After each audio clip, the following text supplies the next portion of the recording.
ನಿರ್ಮಾಪಕರು, ನಿರ್ದೇಶಕರು, manager, director ಎಲ್ಲ ಬರೋದು ಸರ್ ನಮಸ್ಕಾರ ಸರ್, ನಮಸ್ಕಾರ ಸರ್, ನಮಸ್ಕಾರ. ಆದರೆ ಬೇರೆದ್ರಲ್ಲಿ ಉಳಿಯೋದು ಏನು ಗೊತ್ತಾ ನಿಮಗೆ, ಅಮ್ಮ ತಾಯಿನ ಉಳಿಯೋದು ನೋಡಿ ನೀವು ಅಂದರು. ಬಟ್ ನಮಗೆ ಸರಿ ಓಮಲ್ಲಿ ಸರ್ ನಮಗೆ ಇಷ್ಟು ಕ್ಲಿಕ್ ಆಗುತ್ತೆ ನಮ್ಗೆ ಗೊತ್ತಿಲ್ಲ ಸರ್, ಗೊತ್ತೇ ಇಲ್ಲ ನಮಗೆ. ಆಮೇಲೆ ಸುಂಟ್ರ ಗಾಳಿ, ಅಂಗಾಂಗಗಳನ್ನು ಜಾಸ್ತಿ ನೀವು ಬಳಸಬಾರ್ದು. ನಾನೇನು ಹೇಳ್ತೀನಿ ನಿಮಗೆ ನಾನು ಮಾಡಿಸ್ತೀನಿ. ಬಟ್ ಇದು ಹಾಸ್ಯ ಅಲ್ಲ, ಭಾಳ ಸೀರಿಯಸ್ಸು ಸರ್. ಡೈರೆಕ್ಟ್ರ್ ಯಾರು, ಕೆ ವಿ ರಾಜು ಅವರು. ಸಾರ್ ಅದು ಯಾಕ್ರಿ ಸಾರ್ ದುಡ್ಡು ಬೇಯ್ದು ಬಿಟ್ರಿ. ಬೇಯಲ್ಲ ಬಿರೋದ, ನಾನು ಇರ್ತೀನಿ ಸುಮ್ಮನೆ ಇರಿ ನೀವು. ಊಟ ತರಲಿಕ್ಕೆ ಹೋಗ್ತಾಳೆ, ಹೋದಾಗ ಅಲ್ಲಿ ಅವ್ರು ಕಳಿಸ್ಬಿಡ್ತಾರೆ. ಈ ಥರ ಮತ್ತೆ ಹಿಂಗೆ ಹೊಟ್ಟೆ ಹಸಿವಾತಾಳೆ, ಬೂದಿ ತಿಂತೆ, ಈ ಥರ ಸೀನ್ ಹೇಳೋದು ಸರ್. ಟೇಕ್ ಓಕೆನಾ ಅಂದರೆ ಅವ್ರಿಗೆ ಇಷ್ಟ ಆದರೆ ಬ್ಯೂಟಿಫುಲ್ ನೆಕ್ಸ್ಟ್ ಅಂತಾರೆ ಸರ್. ಟೇಕ್ ಓಕೆನಾ, ಓಕೆ ನೆಕ್ಸ್ಟ್. ಬಂಗಾರದ ಮನುಷ್ಯ ನೋಡಿ ನಾನು ಊರು ಬಿಟ್ಟಿದ್ದು ಸರ್. ಆವಾಗ ಅಣ್ಣವ್ರ ಸಂಪತ್ತಿಗೆ ಸವಾಲು. ಬಂಗಾರದ ಮನುಷ್ಯ, ಭಕ್ತ ಶ್ರೀಯಾಳ.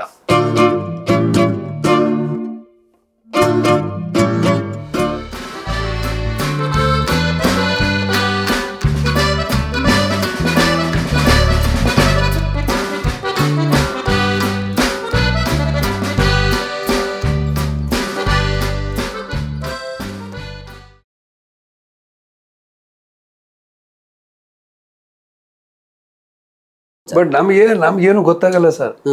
ನಿರ್ದೇಶಕರು ಹೇಳ್ತಾರೆ ನಾವು ಮಾಡ್ತೀವಿ, ಬಟ್ ಇದು ಕ್ಲಿಕ್ ಆಗುತ್ತೆ ಅಂತ ನಮಗೂ ಗೊತ್ತಾಗಲ್ಲ.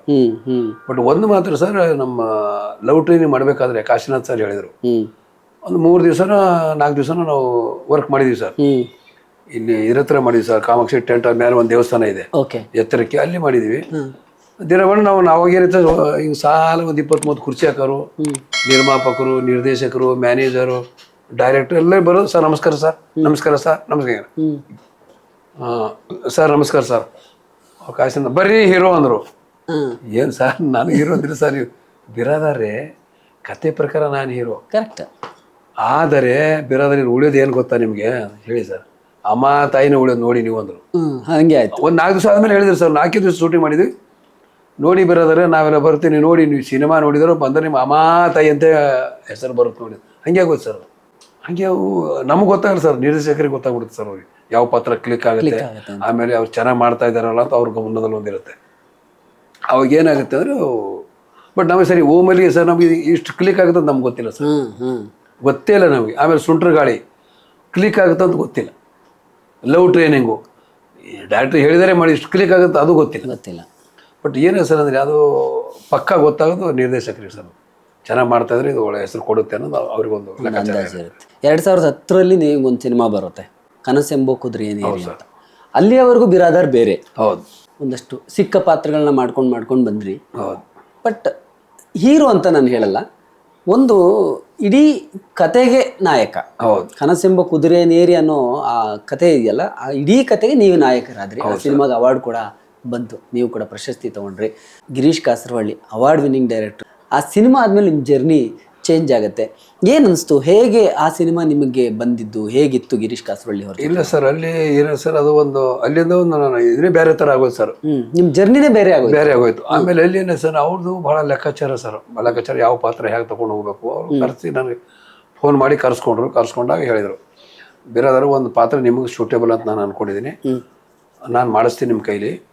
ಬಟ್ ನೀವೆಲ್ಲ ಹಾಸ್ಯ ಕಲಾವಿದರು, ಸ್ವಲ್ಪ ಈ ಅಂಗಾಂಗಗಳನ್ನು ಜಾಸ್ತಿ ನೀವು ಬಳಸಬಾರ್ದು. ನಾನೇನು ಹೇಳ್ತೀನಿ ನಿಮಗೆ ನಾನು ಮಾಡಿಸ್ತೀನಿ, ಬಟ್ ಇದು ಹಾಸ್ಯ ಅಲ್ಲ, ಭಾಳ ಸೀರಿಯಸ್ಸು ಅಂತ ಅವ್ರು ಎಲ್ಲ ಹೇಳಿದ್ರು ಅವರು.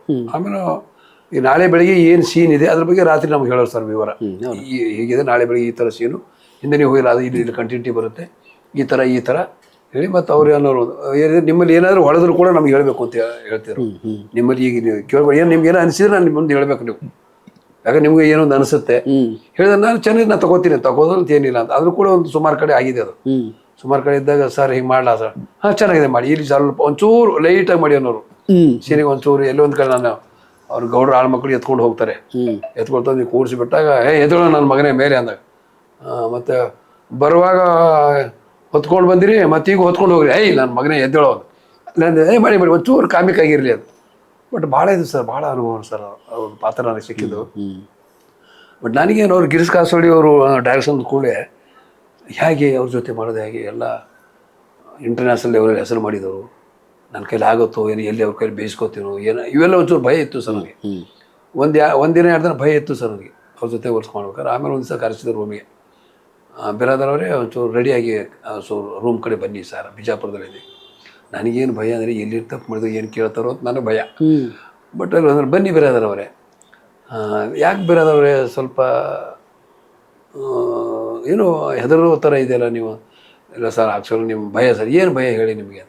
ಇಲ್ಲ ಬಿರಾದರ, ಭಯ ಚೆನ್ನಾಗಿ ಮಾಡ್ತಾಯಿದ್ದೀರಾ, ಬಟ್ ಏನೋ ಒಂಚೂರು ನನಗೆ ಅನಿಸ್ತಾ ಇದೆ, ಅದಕ್ಕೆ ನಿಮ್ಗೆ ಕರೆಸಿದೆ. ಇಲ್ಲ ಸರ್ ನೀವೇನಿಲ್ಲ, ನೀವೇನು ಮಾಡೋಣ, ಏನೋ ನಿಮ್ಗೆ ಅನಿಸಿದ್ದು ಹೇಳಿ ನಾ ಮಾಡಿದೆ ಅನಾಚಾರ. ಅವ್ರು ಹೇಳಿದ ಮೇಲೆ ಒಂಚೂರು ನನಗೆ 3ನೇ ದಿನಕ್ಕೆ ಒಂಚೂರು ಚಳಿ ಬಿಟ್ಟು ಮಾಡಿದಂಗೆ ಆಯ್ತು ಸರ್. ಸರ್ ಏನಂತ ಗೊತ್ತಾ ಸರ್, ಈ ಕೆಲವೊಂದು ಸಾರಿ ಕೆ ವಿ ರಾಜ್ ಅವರು ಅಂತ ಹೇಳಿದರು. ಹೌದು, ಕೆ ವಿ ರಾಜ್ ಅವರು ಹುಲಿಯ ಪಿಕ್ಚರ್ ರಮೇಶ್ ಅಂತಿದ್ದಾರೆ ಅವರು ಅಸೋಸಿಯೇಟ್ ಡೈರೆಕ್ಟರ್. ಇಲ್ಲಿ ಬರುವಾಗ ಅವ್ರು ಹೇಳಿದರು, ಬನ್ನಿ ಬಿರಾದರೆ ಒಂದು 5-6 ದಿವಸ ಬೇಕು ಉತ್ತರ ಕರ್ನಾಟಕ ಭಾಷೆ. ನಮ್ಮ MS ರಮೇಶ್ ಅವರು ಅಸೋಸಿಯೇಟ್, ಅದಕ್ಕೆ ಬನ್ನಿ ಬರ ಬಾಗಲಕೋಟೆ 5-6 ದಿವಸ ಬೇಕಾಗುತ್ತೆ, ಡೇಟ್ ಕೊಟ್ಟರು ಸರ್. ಡೈರೆಕ್ಟ್ರಿಗೆ ಕೇಳಿ ಮರುದಿವಸ ಸಿಕ್ಕರು, ಸರ್ ಎಲ್ಲಿ ಶೂಟಿಂಗ್? ಬಾಗಲಕೋಟೆ. ಸರ್ ಡೈರೆಕ್ಟ್ರ್ ಯಾರು? ಕೆ ವಿ ರಾಜು ಅವರು. ಸರ್ ಯಾಕ್ರಿ? ಸರ್ ಡೈರೆಕ್ಟ್ ಬೇಯ್ದು ಬಿಟ್ರಿ. ಬೇಯಲ್ಲ ಬಿರದ, ನಾನು ಇರ್ತೀನಿ, ಸುಮ್ಮನೆ ಇರಿ ನೀವು.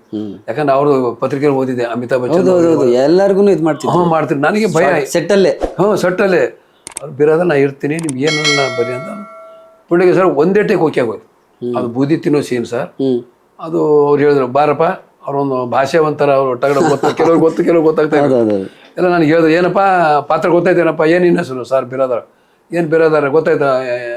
ರಮೇಶ್ ಅವ್ರು ಹೇಳಿದ್ರು, ಅದನ್ನು ಏನು ಹೇಳಿಲ್ಲ ಸರ್ ಅಂತ. ಸುಮ್ಮನೆ ಯಾಕೆ ಅಂದ್ರೆ, ನೋಡಪ್ಪ ಹಿಂಗೆ ಬರ್ತೀಯ, ಹಿಂಗೆ ನೀನು ಹೆಂಡ್ತಿ ಇರ್ತಾಳೆ, ಬಡತನ ಇರುತ್ತೆ ಸರ್, ಏನೋ ನೀನು ಊಟ ತರಲಿಕ್ಕೆ ಹೋಗ್ತಾಳೆ, ಹೋದಾಗ ಅಲ್ಲಿ ಅವ್ರು ಕಳಿಸ್ಬಿಡ್ತಾರೆ ಈ ಥರ, ಮತ್ತು ಹಿಂಗೆ ಹೊಟ್ಟೆ ಹಸಿವಾತಾಳೆ, ಬೂದಿ ತಿಂತೆ, ಈ ಥರ ಸೀನ್ ಹೇಳಿದ್ರು ಸರ್. ಅವ್ರು ಹೆಂಗೆ ಬರಬೇಕು? ಏನಿರಪ್ಪ, ಕೈ ಊರ್ಕೊಂಡು ಬಾ, ಕ್ಯಾಮ್ರಾ ಹಿಂಗೆ ಟ್ರಾಲಿ ಇರುತ್ತೆ, ಹಿಂಗೆ ನಾನು ಹಿಂಗೆ ಬಂದಾಗ ಟ್ರಾಲಿ ಹಿಂಗೆ ರೈಟಿಗಿತ್ತು, ಕೈ ಅಡ್ಡ ಬರ್ತಿತ್ತು ಸರ್. ಇದು ಸರ್ ಕೈ ಅಡ್ಡ ಬರುತ್ತೇನೋ, ಹೆಂಗೆ ಮಾಡೋ, ಏನು ಮಾಡ್ತೀಯಪ್ಪ ಅಂದ.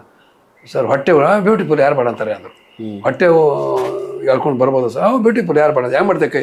ಸರ್ ಕೈ ಹಿಂದಕ್ಕೆ ಇಟ್ಕೋತೀನಿ, ನ್ಯಾಂಗ್ರೆ ಮಾಡೋ ಆಯ್ತು. ಅದು ಒಂದೇ ಟೇಕ್ ಓಕೆ ಆಗೋದು ಸರ್. ಒಂದೇ ಟೇಕ್ ಓಕೆ ಆದ ತಕ್ಷಣ ಅವ್ರು ಏನೋ ಹೇಳಿದ್ದಾರೆ, ಬ್ಯೂಟಿಫುಲ್ ಸರ್ ಟೇಕ್ ಓಕೆನಾ ಅಂತ ಅವರು ರಮೇಶ್ ಅವರು ಮಾದೇಶ್ ಅವರು ಹೇಳಿದ್ರು. ಸರ್ ಟೇಕ್ ಓಕೆನಾ? ಓಕೆ ಬ್ಯೂಟಿಫುಲ್ ನೆಕ್ಸ್ಟ್ ಅವ್ರು ಮಾದೇಶ್ ಅವರು ಬಂದಂದರು. ಏನು ಬರೋದ ಡೈರೆಕ್ಟ್ರ್ ಹಂಗಂದರು? ನಾನು ಭಯ, ಎಲ್ಲಿ ಏನು ತಪ್ಪು ಮಾಡಿದ್ದೀನಿ ನಾನು, ಬೈತಾರೆ. ಏನಂದ್ರು ಸರ್? ಬ್ಯೂಟಿಫುಲ್ ನೆಕ್ಸ್ಟ್ ಅಂದ್ರೆ ಏನು? ಹೆಂಗಂದ್ರೆ ಏನು ಸರ್? ನೋಡಿ ಬರೋದರೆ ಅವರು, ನಾವು ಟೇಕ್ ಕೇಳ್ತೀವಿ, ನಾವು ಯಾರು ಮಾಡಿದ್ರೆ ಒಂದು ಮಾತು ಕೇಳ್ತೀವಿ ಅವ್ರಿಗೆ ನಾವು. ಸರ್ ಟೇಕ್ ಓಕೆನಾ ಅಂದರೆ ಅವ್ರಿಗೆ ಇಷ್ಟ ಆದರೆ ಬ್ಯೂಟಿಫುಲ್ ನೆಕ್ಸ್ಟ್ ಅಂತಾರೆ. ಮತ್ತು ಸುಮ್ಮನೆ ಟೇಕ್ ಸರ್ ಟೇಕ್ ಓಕೆನಾ? ಓಕೆ ನೆಕ್ಸ್ಟ್ ಹಿಂಗೆ. ಅದು ಖುಷಿ ಆಯ್ತು ನನಗೆ. ಆಮೇಲೆ ಅವ್ರು ಹೇಳಿದ ಮೇಲೆ ಖುಷಿ ಆಯ್ತು ನನಗೆ, ಒಬ್ಬ ಅಂತೂ ಚೆನ್ನಾಗಿ ಮಾಡಿದ್ದೀನಿ ಅಂತ. ಹಾಗೆ ಏನೋ ಸರಿ, ನಮ್ಮಲ್ಲಿ ಕೆಲವು ಸಿಲ್ಲಿಗಾಯನವ್ರು ಇದ್ರು ಸರ್. ಸಿಲ್ಲಿಗಾಯನವರು ಬಂಗಾರದ ಮನುಷ್ಯ ನೋಡಿ ನಾನು ಊರು ಬಿಟ್ಟಿದ್ದು ಸರ್. ಬಂಗಾರದ ಮನುಷ್ಯ ಅವ್ರ ಸಿನಿಮಾ ಬೀದ್ರಲ್ಲಿ 100 ದಿನ ಹೋಯ್ತು ಸರ್. ಆವಾಗ ಅಣ್ಣವ್ರ ಸಂಪತ್ತಿಗೆ ಸವಾಲು, ಬಂಗಾರದ ಮನುಷ್ಯ, ಭಕ್ತ ಶ್ರೀಯಾಳ.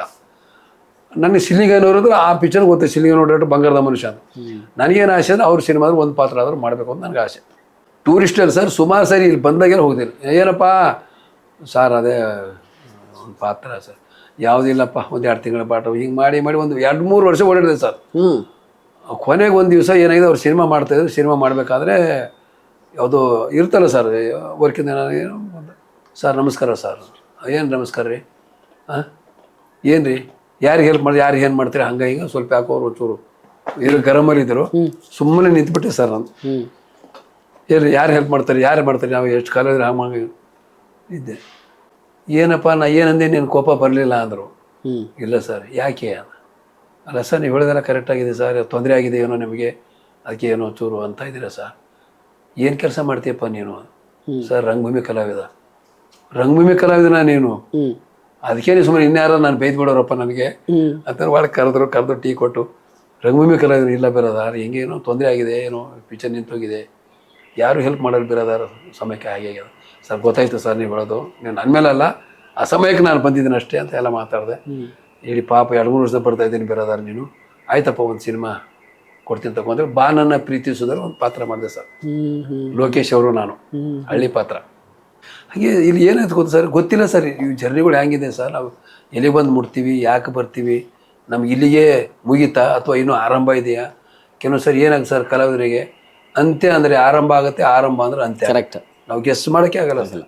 ನಾವೇನೋ ನಮ್ಮ ಪಡಿ ನಾವು ಬರಬೇಕು. ಒಂದೇನಂದರೆ ಸರ್, ಕಲಾವಿದನಿಗೆ ತಾಳ್ಮೆ ಭಾಳ ಮುಖ್ಯ ಸರ್. ತಾಳ್ಮೆ ಬೇಕು, ಕೋಪ ಇರಬಾರ್ದು, ಸಮಯ ಸರಿಯಾಗಿ ಬರಬೇಕು, ಹೇಳಿದನ್ನು ಕೇಳಿಸ್ಕೋಬೇಕು. ಇನ್ನು ಕೆಲವು ಸರಿ ಏನೋ ಡೈರೆಕ್ಟ್ರಿಗೂ ಏನೋ ಇರುತ್ತೆ, ಏನೋ ಯಾರ್ದೋ ಸಿಟ್ಟು ಯಾರು ಏನೇನೋ ಬರ್ತವೆ, ಬರ್ಲತ್ತಾರೆ, ನಾವು ತೊಡ್ಕೋಬೇಕು ಸರ್. ಅವೆಲ್ಲ ತಾಳ್ಮೆ ಭಾಳ ಮುಖ್ಯ ಸರ್. ಒಬ್ಬ ಕಲಾವಿದನಿಗೆ ತಾಳ್ಮೆ ಭಾಳ ಮುಖ್ಯ ಅಲ್ವಾ? ತಾಳ್ಮೆ ಇದ್ದರೆ ಏನು ತೊಂದರೆ ಆಗಲ್ಲ, ತಾಳ್ಮೆ ಇಲ್ಲ ಅಂದರೆ ಕಷ್ಟ. ನೋಡಿ ನೀವು ಹೇಳ್ತಾ ಇರುವಾಗ ಒಂದೊಂದು ಸಿನಿಮಾಗೆ ನೀವು ಅಲ್ದಿರೋದು ನೀವು ಪಟ್ಟಿರೋ ಕಷ್ಟಗಳು ಈಗ ನೋಡೋರಿಗೆ ಗೊತ್ತಾಗಲ್ಲ. ಹೌದು. ಪಾತ್ರ ನೋಡ್ತಾರೆ, ಅಲ್ಟಿಮೇಟ್ಲಿ ಏನು ಬಿರಾದರ್ ಅವ್ರು ಆ ಪಾತ್ರ ಮಾಡಿದ್ರು ಅದು ನೋಡಿ ಖುಷಿ ಪಡ್ತಾರೆ. ಅದರ ಹಿಂದೆ ನೀವು ಪಟ್ಟಿರೋ ಶ್ರಮ, ಅದಕ್ಕೆ ಹಾಕಿರೋ ಸಮಯ, ಆ ಎಫರ್ಟು ಅದು ಯಾವುದು ಕಾಣಿಸಲ್ಲ. ಕಲಾವಿದರಿಗೆ ಕೊನೆಗೆ ಖುಷಿ ಕೊಡೋದು ಅದೊಂದೇ. ಸ್ಕ್ರೀನ್ ಮೇಲೆ ಬಂದಾಗ ಜನ ಈ ಪಾತ್ರದಿಂದ ಗುರುತಿಸಿದಾಗ ಖುಷಿ ಕೊಡುತ್ತೆ. ಇಲ್ಲ ಸರ್, ನನಗೇನು ಎಲ್ಲ ಈಗ ಬರೋ ಹೊಸ ನಿರ್ದೇಶಕರು ಕೂಡ ಕೆಲಸ ಕೊಡ್ತಾರೆ ಸರ್. ಓಕೆ. ಅವ್ರಿಗೆ ಕೂಡ ನಾನು ಏನೋ ತಿಳಿದ ಸೀನ್ ಬಂದಾಗ ಕೂಡ ನಾನು ಹೇಳ್ತೀನಿ ಸರ್, ಈಗ ನೋಡಿ ಈಗ ಮಾಡಿ ಚೆನ್ನಾಗಿರುತ್ತೆ. ಈಗಲೂ ನಾನು ಇದು ಮಾಡ್ತೀನಿ ಸರ್. ಯಾಕಂದ್ರೆ ನಮ್ದೇನೋ ಒಂದು ಉದ್ದೇಶ ಸರ್, ಒಬ್ಬ ನಿರ್ದೇಶಕ ಗೆದ್ದ ಅಂದರೆ 1000 ಜನ ಊಟ ಮಾಡ್ತಾರೆ, ಒಬ್ಬ ಪ್ರೊಡ್ಯೂಸರ್ ಗೆದ್ದ ಅಂದರೆ 1000 ಜನ ಊಟ ಮಾಡ್ತಾರೆ. ನಮ್ದೇನು ಗೊತ್ತಾ ಸರ್, ಯಾರು ನೋಡಿ ಗೆಲ್ಲಬೇಕು, ಗೆದ್ರಿ ಎಲ್ರಿಗೂ ಕೆಲಸ ಇರುತ್ತೆ ಸರ್. ನಾನು ಒಬ್ಬನೇ ಅಲ್ಲ, ಅದೇ ಎಷ್ಟೇ ಒಂದು ಸಿನಿಮಾ ಸಕ್ಸಸ್ ಆದ್ರೆ 2 ಜನ ಊಟ ಮಾಡ್ತೀವಿ ಸರ್. ಕರೆಕ್ಟ್. ನಮ್ದು ಇವತ್ತಿಗೂ ನಮ್ಗೆ ಅದೇ ಇರುತ್ತೆ ಸರ್. ನಾವಂತ ಏನಪ್ಪ, ದೇವ್ರು ಒಳ್ಳೇದು ಮಾಡಿ. ಸಮಸ್ತ ಕನ್ನಡಿಗರಿಗೂ ನಮಸ್ಕಾರ. ನಮ್ಮ ಸ್ನೇಹಿತರಾದ ಭಾಳ ಆಪ್ತಮಿತ್ರರು ನನಗೆ ಅಶೋಕ್ ದಾವಣಗೆರೆಜಿ ಅವರು ಡೈಲಿ ಮಾಧ್ಯಮ ಅಂದ್ಬಿಟ್ಟು ಒಂದು ಅದ್ಭುತವಾದ ಯೂಟ್ಯೂಬ್ ಚಾನಲನ್ನು ಮಾಡಿದ್ದಾರೆ. ಭಾಳ ಸಲ ನೋಡಿದ್ದೀನಿ ನಾನು, ತುಂಬ ಚೆನ್ನಾಗಿ ಬರ್ತಾಯಿದೆ ಕಂಟೆಂಟು. ನನಗೆ ಇತ್ತೀಚೆಗೆ ಆ್ಯಕ್ಚುಲಿ ನನಗೆ ಗೊತ್ತಿರಲಿಲ್ಲ ಅವ್ರದ್ದೇ ಅಂತಂದ್ಬಿಟ್ಟು. ಇವಾಗ UI ಪಿಕ್ಚರ್ಗೆ ಸರ್ ಒಂದು ಇಂಟರ್ವ್ಯೂ ಬೇಕು ಅಂದಾಗ ಇವಾಗ ಗೊತ್ತಾಯಿತು, ಡೈಲಿ ಮಾಧ್ಯಮ ನಮ್ಮ ಅಶೋಕ್ ಜಿ ಅವ್ರದ್ದೇ ಅಂತ ಅಂದ್ಬಿಟ್ಟು. ಎಲ್ಲ ಕನ್ನಡಿಗರು ಸಬ್ಸ್ಕ್ರೈಬ್ ಮಾಡಿ. ಭಾಳ ಅದ್ಭುತವಾದ ಬರವಣಿಗೆ ಇರ್ತದೆ. ಅವರು ಪತ್ರಿಕಾ ಮಾಧ್ಯಮದಲ್ಲಿದ್ದಾಗಿದ್ದ ನನ್ನ ಪರಿಚಯ ಅವರು ಅಶೋಕ್ ಜಿ. ಸೊ ಅದ್ಭುತವಾಗಿರೋ ಕಂಟೆಂಟ್ ಕೊಡ್ತಾರೆ. ಸಬ್ಸ್ಕ್ರೈಬ್ ಮಾಡಿ ಈ ಚಾನಲನ್ನು, ನಮ್ಮ ಡೈಲಿ ಮಾಧ್ಯಮದ ಯೂಟ್ಯೂಬ್ ಚಾನಲನ್ನು ಬೆಳೆಸಿ ನಿಮ್ಮದೇ ಆದ ಕನ್ನಡಿಗರು. Thank you so much. ನಮಸ್ಕಾರ.